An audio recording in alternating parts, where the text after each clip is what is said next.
Kita akan lanjut bab 3, metode penelitian atau perancangan sistem. Penulisannya boleh metode penelitian atau perancangan sistem boleh. Tapi jangan ditulis full begini, jangan. Pilih salah satu, mau metode penelitian atau perancangan sistem, boleh. Bab 3, ini yang paling penting ya. Oke, bagaimana menulis bab 3?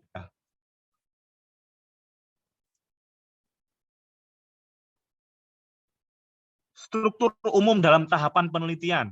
Yang pertama ada pengumpulan data, jelaskan tentang sumber data dan bagaimana kalian mendapatkan data itu. Kemudian yang kedua, pengolahan awal data. Bagaimana kalian mengolah awal atau memproses data itu sebelum dipakai ke dalam sebuah sistem. 3.3, metode yang diusulkan. Blok diagram atau desain sistem, perancangan sistem, algoritma, pseudocode, itu masuk di dalam poin ini, 3.3. Ya, jadi di dalam bab 3, metode penelitian, itu juga ada blok diagram. Blok diagram isinya blok diagram sistem, blok diagram perancangan sistem yang kalian usulkan.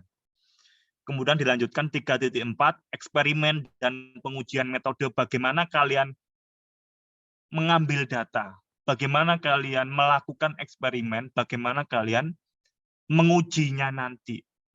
Ya, gitu ya. Itu masuk di dalam poin 3.4, eksperimen dan pengujian metode. Serta yang terakhir ada evaluasi atau validasi. Bagaimana kalian mengukur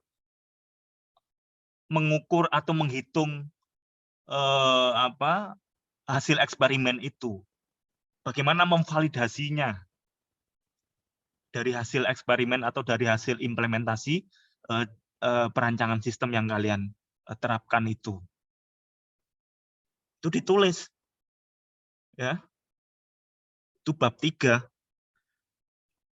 Nah, yang paling penting, tahapan penelitian itu tidak sama dengan usulan metode atau algoritma atau blok diagram sistem.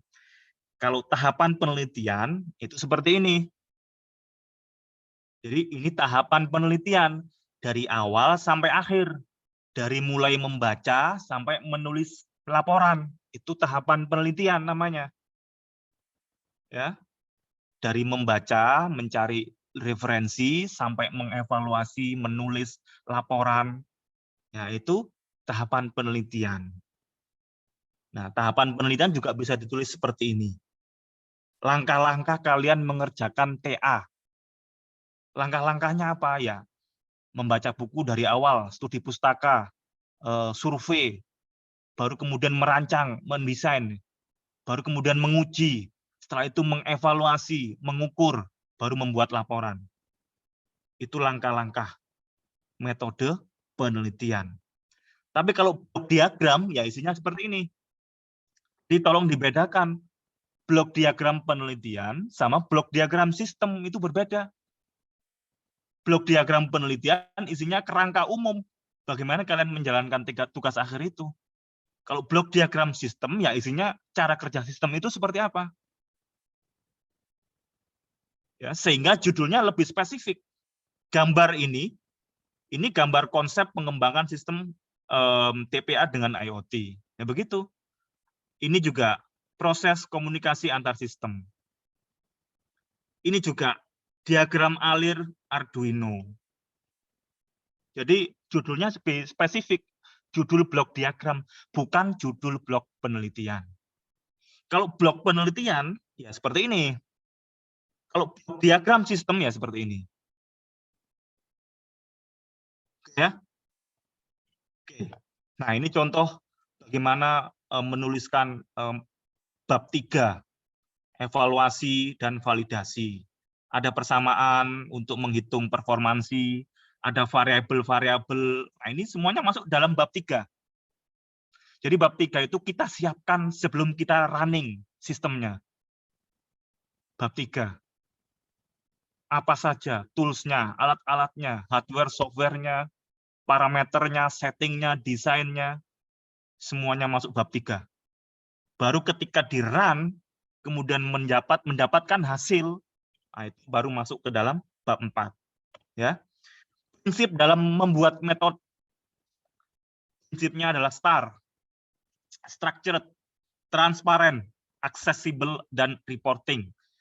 Terstruktur, ya, urut, nggak boleh loncat-loncat.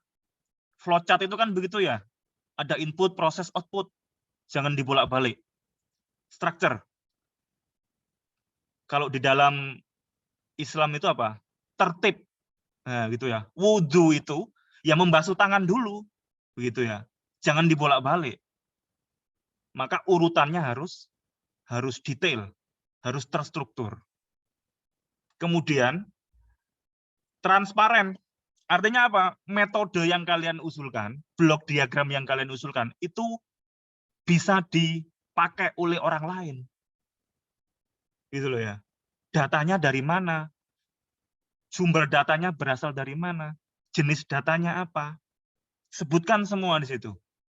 Sehingga orang lain juga bisa mengimplementasi metode kalian itu. Dan accessible, bisa diakses. Gitu ya. Oh, datanya bersumber dari UCI Machine Learning, datanya bersumber dari Kaggle, datanya bersumber dari GitHub, ya boleh. Datanya ada di situs PLN, boleh. Pak, bagaimana kalau datanya data dari rumah sakit misalkan, atau data dari PLN yang itu data perusahaan tidak boleh diupload, ditulis di dalam laporan skripsi itu, ya tidak masalah, copyright, tidak bisa diakses.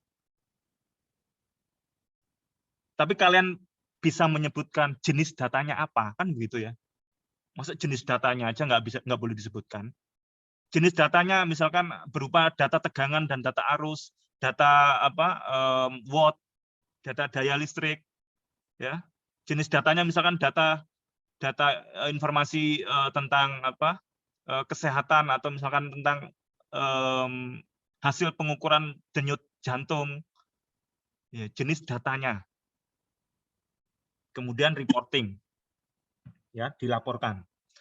Ya, ini prinsip bagaimana menulis metode.